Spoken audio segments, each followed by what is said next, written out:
नमस्कार मंडळी, स्वागत आहे आपलं आपल्या यूट्यूब चॅनलमध्ये. तर आपल्या चॅनलचं नाव आहे आशीर्वाद स्वामींचा. तर इथं आपली सकाळ सकाळ देवपूजा झालेली आहे. इथं आहे आपल्या स्वामींचा फोटो आणि इथं आमचा छोटासा असा देव्हारा. जेव्हा मोठा होईल त्यावेळेस बघू, पण आता छोटासा देव्हारा. आणि इथं अनारसासाठी तांदूळ भिजत घातले होते, ते फॅनसमोर ठेवलेले आहे. कारण याचे अनारसे बनवायचे आहेत ना, त्याच्यामुळे तांदूळ भिजत घातले. कारण आता धोंड्याचा महिना आहे, त्याच्यामुळे तांदूळ भिजायला घातले. आणि स्वामींना इथं आपला सकाळचा नैवेद्य पण झालेला होता.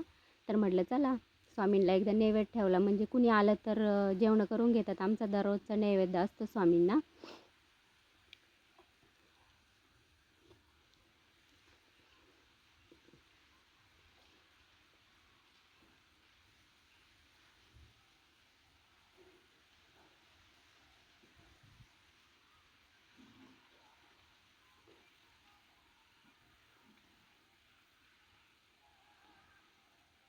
आणि रात्रीच्या इथं खूप चपात्या पडल्या होत्या. तर म्हटलं चला आता एवढ्या चपात्या नक्की 7 किंवा 8 रात्री जेवणच कुणी केले नव्हते.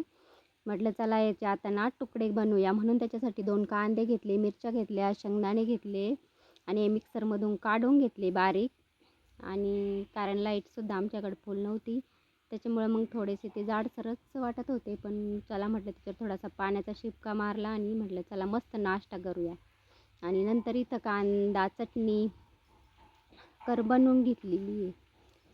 कारण सकाळचा नाश्ता तर झालेलाच होता पोह्यांचा, कारण एवढं भुका पण नव्हत्या. इथं मग कोरडीच भाजी बनवायची होती आणि म्हटलं चला मग आता कांद्याची चटणीच बनवूया आज.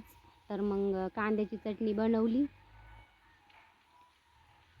बरं, जे सगळ्यात अगोदर केलं ते अगोदर स्वामींना असतं, त्याच्यामुळे आम्ही मग नैवेद्य पण ठेवला होता पोह्याचाच. मग आता परत स्वयंपाक झाल्यानंतर मग भाजी पोळी. आणि बघा आपली इथं कांदा चटणी पण अशी मस्त तयार झाली होती. कारण आमच्या घरात म्हणजे कांद्याची चटणी सगळ्यांना आवडते. आणि इथं कांद्याची चटणी आता करून घेतली होती, कारण मग उन्हाळ्याचं एवढं म्हणजे एकदा नाश्ता केल्यावर दुपारी एवढं म्हणजे हे नाही होत. काहींना कांदा चटणी, काहींना पिठलं, असं चालू होतं. आज एक एक एक एक एक एक चालू होतं. हे बघा आपली अशी मस्त अशी कांद्याची चटणी तयार झालेली आहे.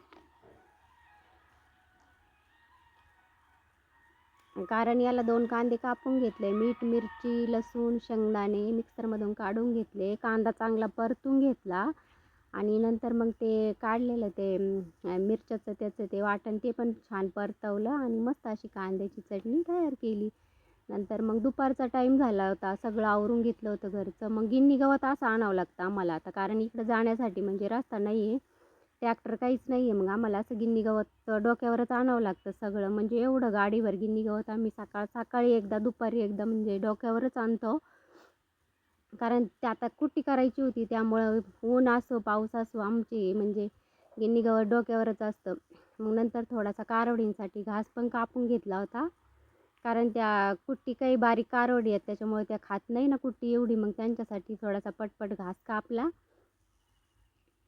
म्हटलं चला आता यांना सुद्धा त्या ओरडायला लागल्या होत्या, मग त्यांना घास काही नंतर म्हटलं आता परत गायांसाठी पण भरपूर घास कापायचा होता. मग त्याच्यामुळं आम्ही काय केलं, त्यांना कुट्टी वगैरे टाकली, घासात आलो होतो. मग आमच्या इकडचं असं वातावरण झालेलं होतं, मस्त घासा भरपूर वाढलेला आहे. पण त्या दिवशी पाऊस झाला, त्या दिवशी घास थोडासा पडल्यासारखा झाला. गिन्नी गवत तर इतकं पडलेलं आहे, तोडायला मुश्किल होतं, पण कसं तरी तोडावं लागतंय ते.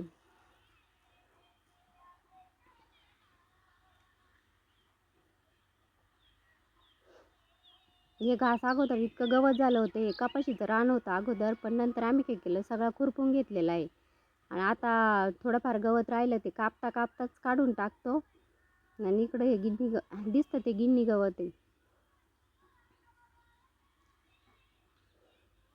आणि मग हे आता गिन्नी गवत परत मग सकाळच्याला न्यावंच लागतं. तर मग आता घास कापायचं झालं, परत गिन्नी गवत तोडायचं, परत ते घर दिसतं तिथपर्यंत परत घरी न्यायचं सकाळचं. पण मग सकाळी एवढा टाईम नसतो सकाळ गिन्नी गवताला, मग परत दुपारच्या कुट्टीचं न्यावंच लागतंय. ते गिन्नी गवत इथपासून तर मग थेट घरापर्यंत न्यावं लागतं. घास पण इथून कापायचा डोक्यावरच व्हावं लागतो, कारण 2-3-4 ओझे कापावं लागतात मोठाले.